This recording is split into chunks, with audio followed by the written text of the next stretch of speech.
This is Gregara McCool coming to you from the County Fence Biannual Skunk Works, deep in the wilderness of eastern Ontario, with some sad news. But before that, your reminder that the County Fence digitization program is gathering steam, so if you want more of what we do here, please don't forget to like, subscribe, recommend us to your friends, and all that jazz. You can follow us on Mastodon, Substack, Reddit, Blue Sky, and Instagram. Links on the website. This is 8 Bells for Napanee correspondent Brenda Hogue. Written by Editor-in-Chief Jules Octavian.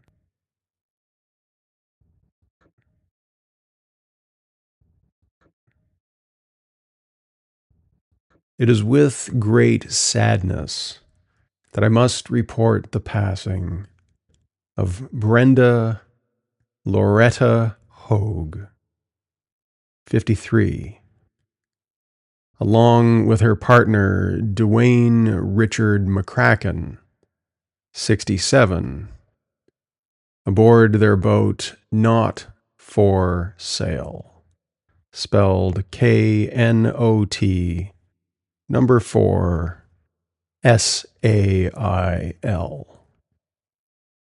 On its maiden voyage this past Saturday evening. There are indeed many reasons Greater Napanee is greater, but today we find ourselves with one less. Brenda's passionate political engagement is what first attracted me to her. It's been said that municipal politics are the only politics because they're the ones we deal with on a daily basis. Roads, water, sewage, parks. They're often forgotten for sexier topics like defense or healthcare.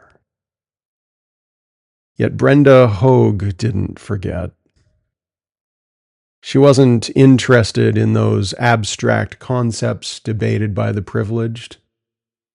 No, Brenda was interested in the here and now, the things that made the lives of her fellow citizens and compatriots richer every day,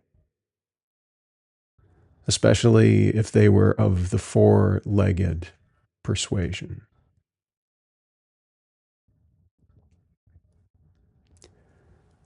Born to Eugene Mike Hogue and Rosaline Rosie Chevalier, Brenda was no stranger to politics growing up.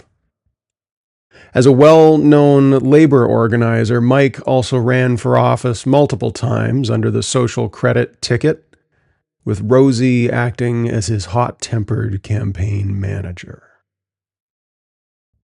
The two met in the festivities following D-Day, where Mike had helped storm Juno Beach.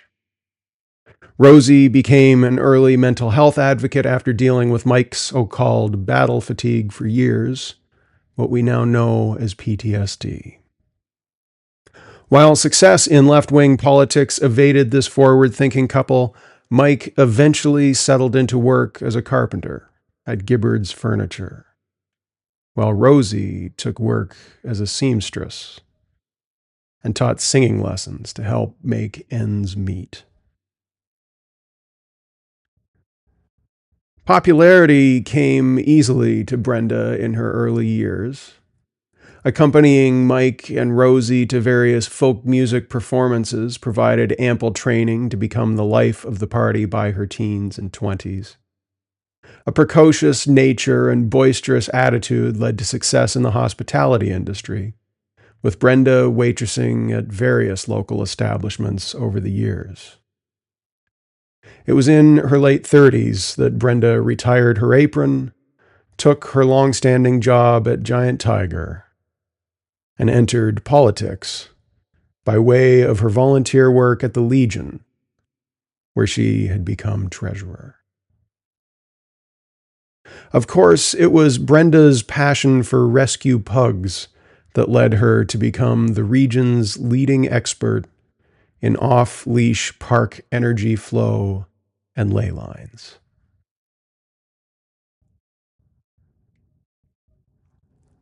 Brenda's untimely passing is a reminder to all of us that life is short, far too often unexpectedly so.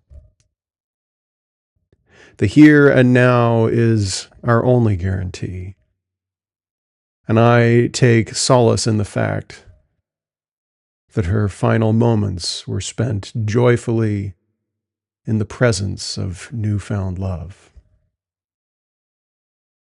There are few moments so sweet as those. Unfortunately, it is also a dire reminder that propane, or any other heavier-than-air volatile substance, must be handled with the utmost care in accordance with ABYC standards aboard any watercraft. Brenda is survived by her 5 beloved fur babies, currently up for adoption.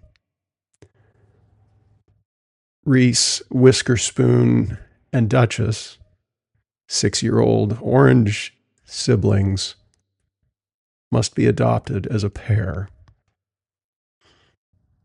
Brian Adams is a Tom of unknown age who will be put up for adoption whenever he returns home. Dwayne Jr., pug, blind, 16 years old, and Sir Richard Barksworth III, pug, 8 years old, were miraculously thrown clear and will be available for adoption following their treatment for minor injuries. Funeral arrangements will be printed in the Napanee Beaver at a later date. Donations in Brenda's honor can be made to the Royal Canadian Legion, Branch 137.